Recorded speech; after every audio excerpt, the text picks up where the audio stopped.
Dragi prijatelji, mi smo mirna protestna šetnja, nazovimo stvari pravim imenom. S razlogom je ovaj naziv. Mir je danas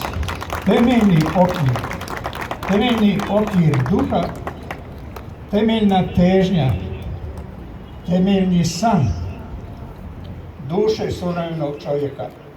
Danas se mi živimo u mirovnom trendu, mirovnom pokretu, pokušavamo naš svijet odgojiti da sve svoje probleme rješava mirom, nenasiljem, ako treba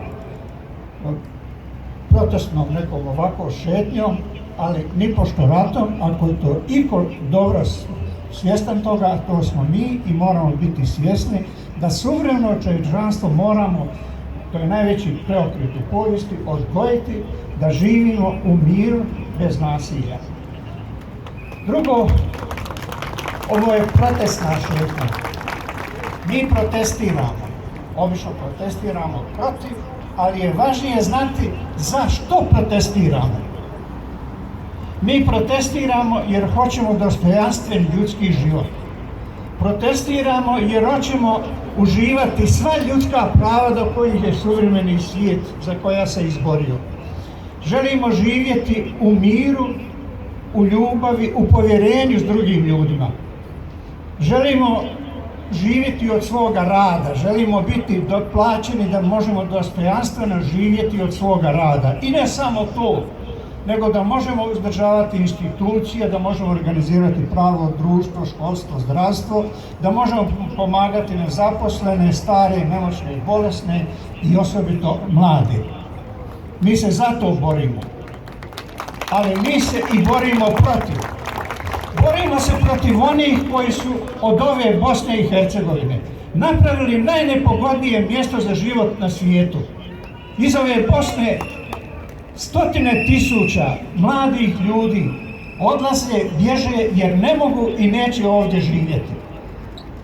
A zato je netko odgovoran, netko kriv i nazovemo ih pravim imenom. Zovu se SDA, SNSD, HDZ i njihovi vođe.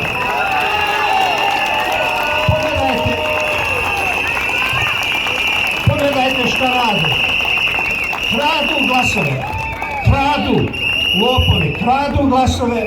Drugo, izlučuju narod, unoseći narod mržnju, nepovjerenje, podjele, oduzimaju nam pamet da možemo biti robovi, da možemo za njih glasati, degradiraju ovaj narod.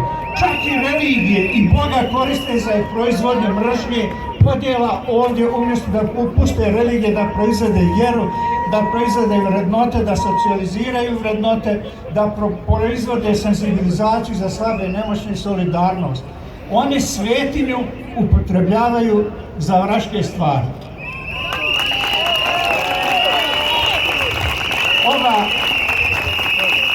Ovakav se trend u ovoj zemlji više ne smije dopustiti i mi smo zato ovdje.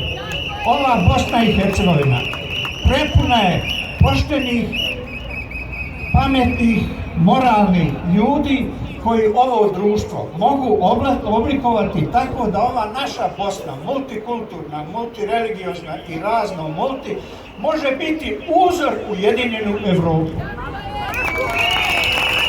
Mi želimo biti dio te Europe i želimo biti dio tih suvremenih asocijacija.